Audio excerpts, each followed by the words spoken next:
Hey guys, let's do our hair. Okay, so today I'm going to be working with Kinkistry's 5x5 closure wig in 20 inches in the Kinknesis texture. It comes with the strap sewed on, clips, and another strap in the back to make it tighter. And now I'm just going to go ahead and give it a quick co-wash. Be right back. All right, so I'm just using a very moisturizing conditioner here to get the wig nice and co-washed, and the hair feels amazing. It's absolutely tangle free. And here it is, it's air dried. It literally took about an hour. So I'm just hitting it with the blow dryer just to make sure the cap is dry before I apply it. I'm going to be keeping this install very simple. Normally, I would be doing a braid down to keep my hair as flat as possible, but since it's straightened already, I'm just going to go ahead and throw it in a low ponytail. So next I'm going to tint the lace. It's a little too light for me, so I'm just going to take some makeup that's my skin tone. It's kind of a powder foundation. I'm just going to press it into the lace so that it tints the lace and it also hides the knots. And now it matches my skin tone perfectly. I'm just going to hit it with some freeze spray and dry it on cool just so it could set in the makeup. Now I'm not going to be using any glue, any tape, any sprays to keep the lace down. I'm actually going to be keeping my own hairline out. And I really like this method because it looks a little bit more natural and it's actually really simple. Anyone can do this.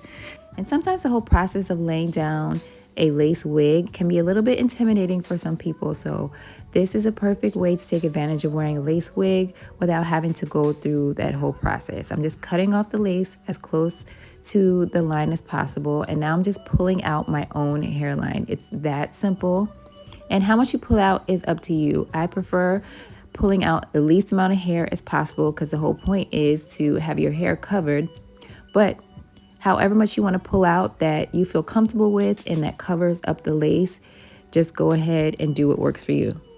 So now I'm just brushing it forward to blend it all together and then flipping it back so all the hairs are kind of like going in the same direction. The wig is on. I'm using all the combs. I'm using both straps and I have it tightened in the back so this wig is secure. Trust me.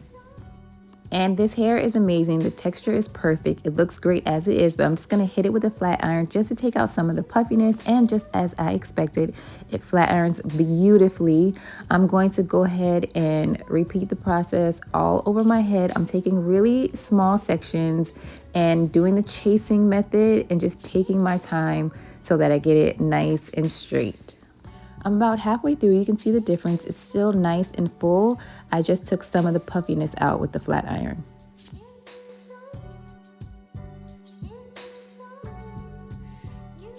Okay, so now that it's all flat iron, I'm going to take the same razor that I cut the lace with, and I'm just going to cut some long layers. And this is just one of those razors. It's actually labeled an eyebrow trimmer. So you can't go too wrong. It's not going to let you cut too much, so don't be afraid to go in with some layers. I'm just framing my face here. And like I said, I'm keeping it very simple, okay? We want minimum effort, maximum enjoyment. Okay, now that I'm finished layering, I'm just going to add a few curls. And guys, this hair is amazing. It flat irons well, it holds curls beautifully, and it's so soft. All right, guys, that's it. Try it out. Let me know what you think. Bye.